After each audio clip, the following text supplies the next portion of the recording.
over and over, she has stood with our community, and it is now time for us to stand with her. It is my honor to introduce the next Congresswoman from the state of Montana, Denise Juneau.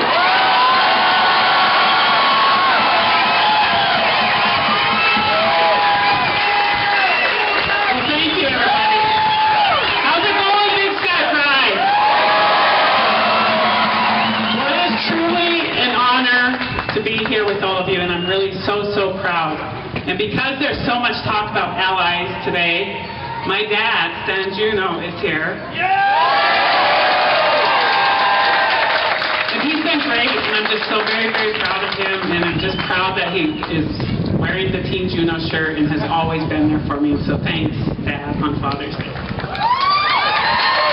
So it is great to see so many people from all over the state, linking arms with their partners, allies, friends, brothers, and sisters to celebrate and reflect on just how far we've come. And how far have we come? In just very recent history, marriage, community non-discrimination ordinances, federal protection and inclusion policies, repealing hateful language in Montana statutes, openly gay elected officials and candidates. Now we all know that there's a long way to go in achieving acceptance for all Montanans. Just 1 week ago, we woke up to horrific news reports out of Orlando, and we're reminded that hate and evil do exist. I've been reading a lot about the people who were massacred as they danced last weekend at Pulse. And I'd like to take a moment just to honor a few of the people whose lives were tragically ended. Brenda McCool was the mom of 11 children. She had 6 grandkids. She loved to salsa dance.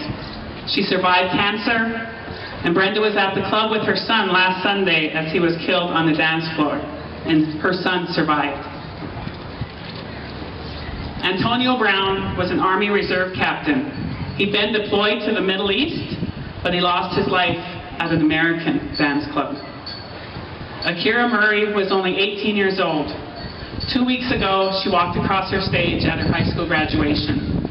Last weekend, her family was on a trip to Orlando to visit her brother.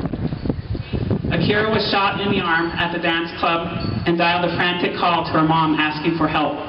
Akira didn't survive.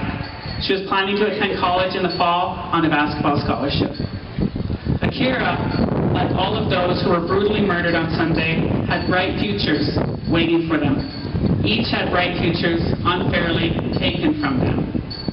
What happened last weekend is despicable on a level that leaves us all wounded. It's the worst kind of reminder that we must do more to make our communities safer.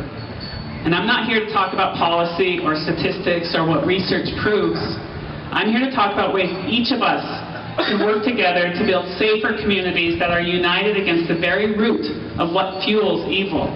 It's the same idea that sparked the first Pride event 46 years ago.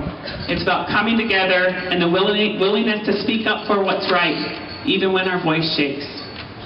Pride is about recognizing that we will continue to stand up against evil and keep marching in the face of hate.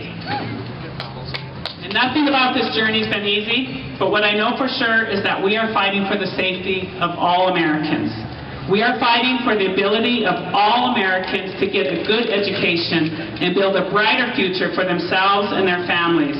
We are fighting for a future where who you love doesn't get you kicked out of a restaurant, a job, or an apartment.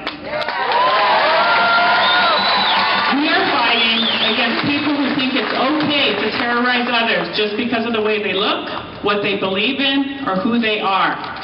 Each and every day, we are taking strides toward this goal, and I have proof. One of the best parts of my job as head of Montana's public schools is learning from our students. And I have an advisory board of teens that come together a couple times each year. Garrett Langford was actually a member. To brainstorm ways us adults can keep improving our schools.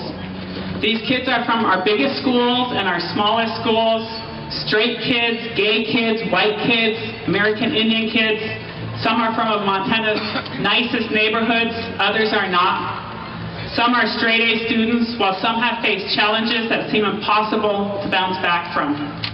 But what these students have in common is that they don't see each other through the lens of being different. They come together to solve problems and learn from one another. And that's how I know we're making progress. That's how I know our country and our state will only get better. And that's how I know that love will eventually conquer hate. Thanks so much, Big Tech.